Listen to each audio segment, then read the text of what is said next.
Fala pessoal, beleza? Eu me chamo Gustavo e hoje eu venho trazer mais uma resenha literária neste canal. Falarei sobre o livro As Nuvens, do Aristófanes. Eu tenho esta obra nesta edição da Clássico Zahar, que vem acompanhada de outras 3 peças gregas, sendo elas Prometeu Acorrentado, Édipo Rei e Medeia. Essas 3 outras obras já tem resenha aqui no canal. Portanto, neste vídeo de hoje eu estou encerrando esse livro aqui chamado Melhor Teatro Grego, trazendo a resenha de As Nuvens, do Aristófanes, que foi encenada pela primeira vez em 423 a.C. E eu digo encenadas porque as peças gregas elas chegaram até nós escritas, mas elas eram escritas com o propósito de serem apresentadas, certo? Então, inicialmente essa obra foi apresentada em 423 a.C. e ela tem um ponto muito importante se comparado às outras 3 que eu citei aqui e que eu já resenhei. E o ponto é que as outras peças, elas são tragédias.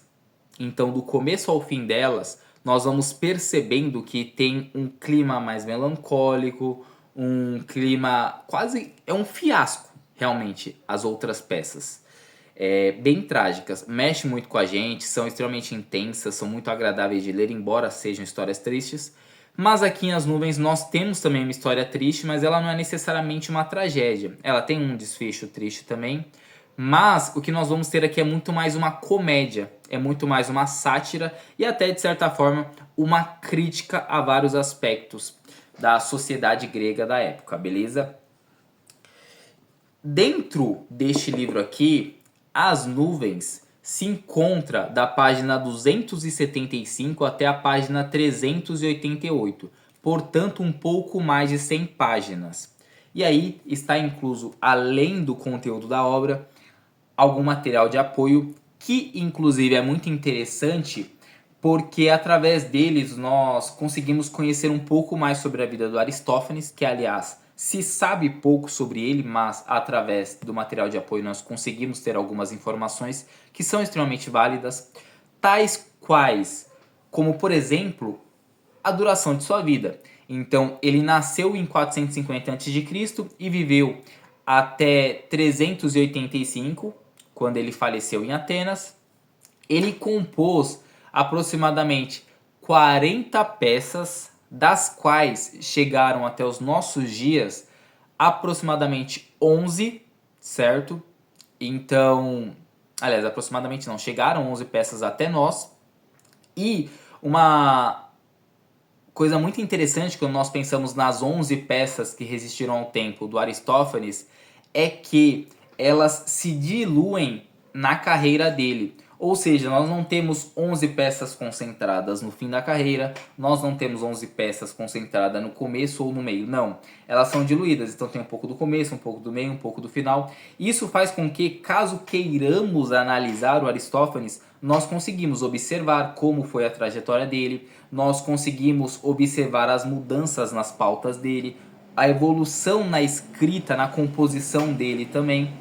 Então todos esses aspectos eles podem ser observados justamente porque as obras dele se distribuíram durante a carreira. E mais 2 aspectos muito interessantes que nós extraímos no material de apoio dessa edição é primeiro que geralmente o Aristófanes dentro de sua obra ele usa personagens mais simples, então ele não é um autor que costuma representar a realeza nem nada disso. Geralmente ele usa camponeses ou mulheres.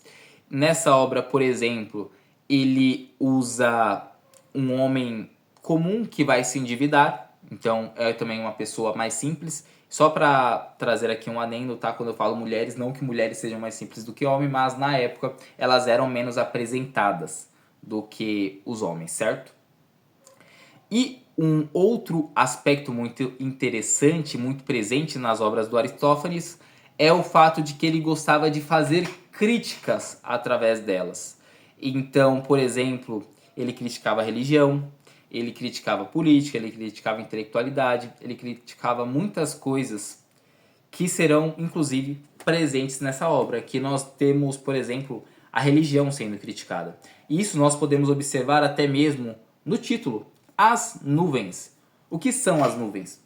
As nuvens é uma nova divindade que ele apresenta dentro do texto para substituir o antigo panteão grego. Então ele vai lá, tira Zeus, tira Hades, tira Poseidon e fala, olha, na realidade a divindade são as nuvens.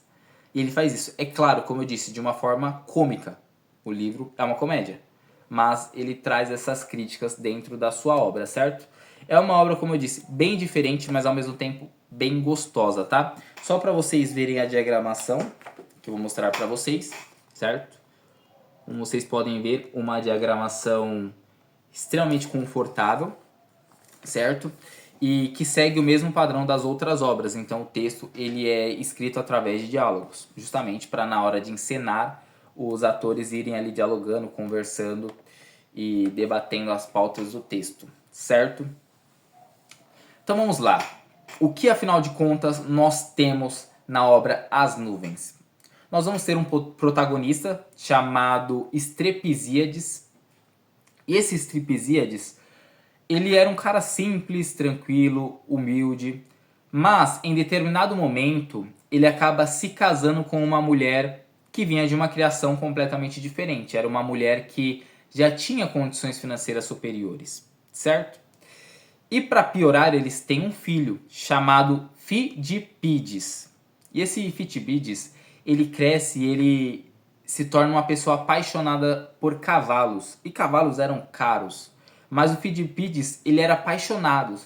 Então ele chegava no seu pai constantemente e pedia, pai, eu quero um cavalo X, eu quero um cavalo Y. E o pai, no caso o protagonista, ele não conseguia dizer não. Então todas as vezes ele agradava ao filho.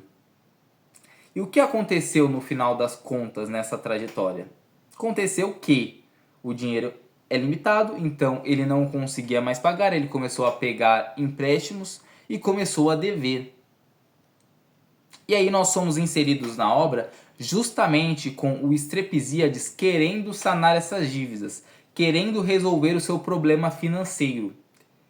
E aí, o que nós vamos ver é ele procurando formas bem pouco tradicionais de resolver este problema. Por quê? Em vez de pagar a dívida, ele reconhecia que não tinha o dinheiro, então ele decide que ele vai tentar encontrar alguém que faça com que ele se livre das suas dívidas. Então nós percebemos que é algo bem fora do tradicional. E aí ele vai procurar a escola de Sócrates. E sim, é o Sócrates apresentado nos diálogos de Platão. Então ele vai procurar ele, justamente porque, como nós conhecemos os diálogos que chegaram a nós através de Platão e que usam Sócrates como um de seus principais personagens, os diálogos eram através de questionamentos. Então, por exemplo, Sócrates se apresentava ali como uma figura de professor, então ele chegava no aluno e perguntava, olha, o que você pensa sobre X coisa? Aí o aluno respondia. Aí ele olhava e falava, não, pera, mas será que você não poderia analisar por outra ótica? E ele vai questionando, até que desta forma é construído o conhecimento, certo? Então, o que o Estrepizíades faz é procurar esta escola que trabalhava desta forma e a partir daí o que ele espera é que esta escola socrática permita com que ele adquira conhecimento e questionamentos que façam com que ele consiga se livrar das dívidas, certo? E aí eu quero compartilhar um trecho aqui com vocês para vocês entenderem um pouquinho sobre a vida do Estrepizíades. Porque eu gosto de trazer os trechos para vocês conseguirem entender como é a escrita do autor, certo? Então o que eu vou compartilhar com vocês se encontra na página 287 e vai dizer o seguinte. Durma, então, mas fique sabendo que todas essas dívidas um dia vão cair em cima da sua cabeça. Aqui é o Estrepizíades falando para o seu filho, tá? Ah, por que não morreu miseravelmente a fofoqueira que pôs em minha cabeça a ideia de me casar com sua mãe? Eu levava uma vida feliz de caipira. Minha existência era simples e dura, sem frescura. Eu tinha uma porção de colmeias, ovelhas, bagaço de azeitonas. De repente me casei com a sobrinha de Megalacles, filho do nobre Megalacles, e um caipira, e ela uma moça da cidade, uma senhorita, uma pretensiosa, metida, a grande dama.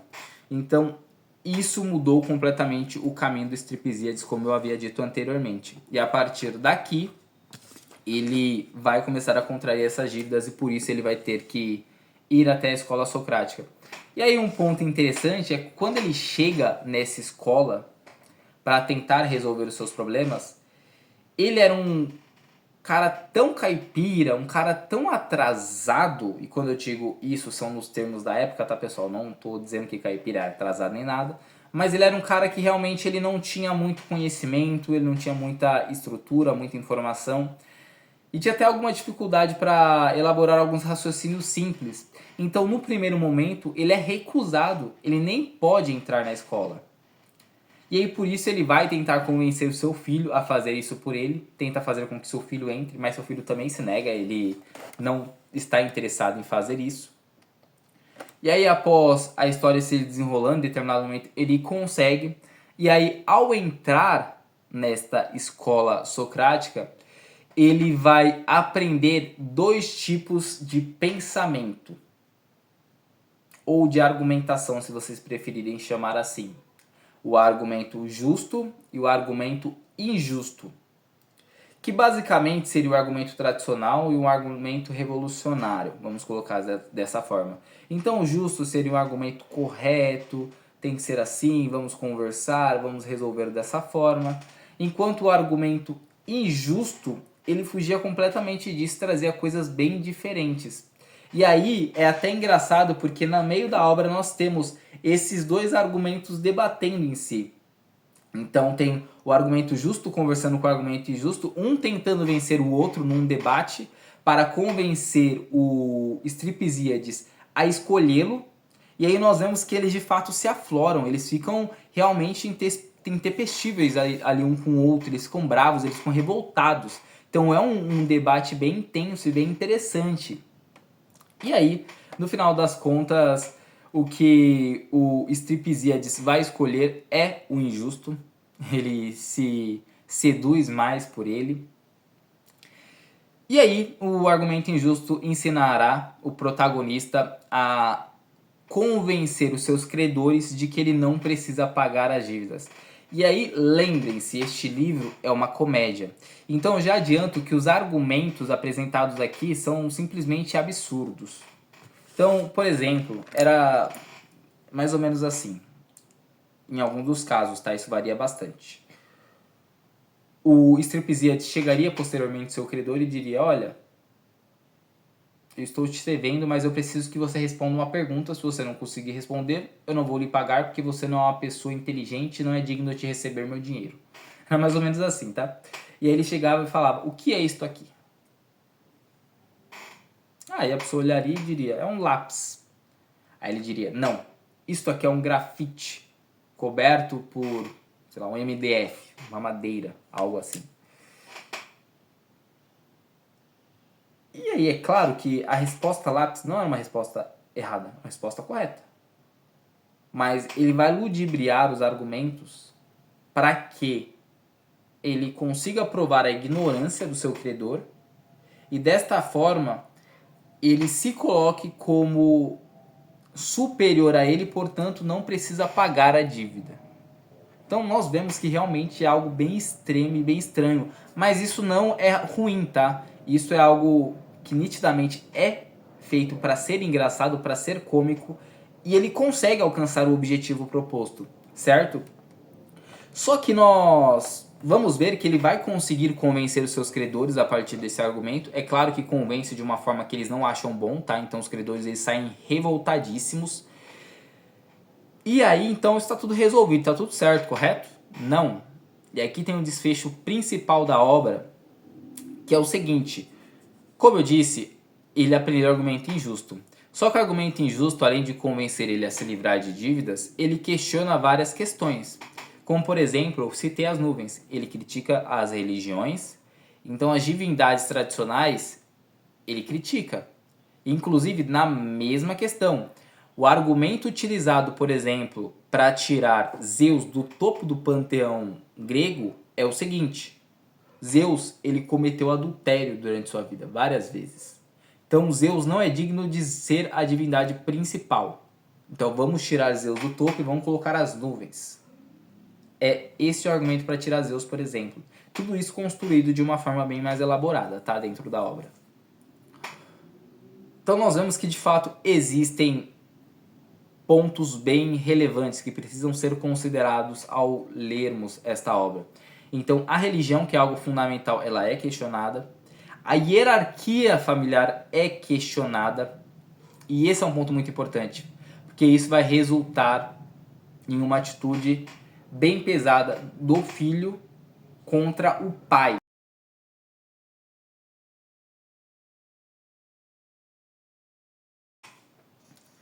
É os Trepizeides falando, tá? Observem. Ai, ai, vizinhos, parentes, conterrâneos, socorro, estão me espancando. Me ajudem como puderem.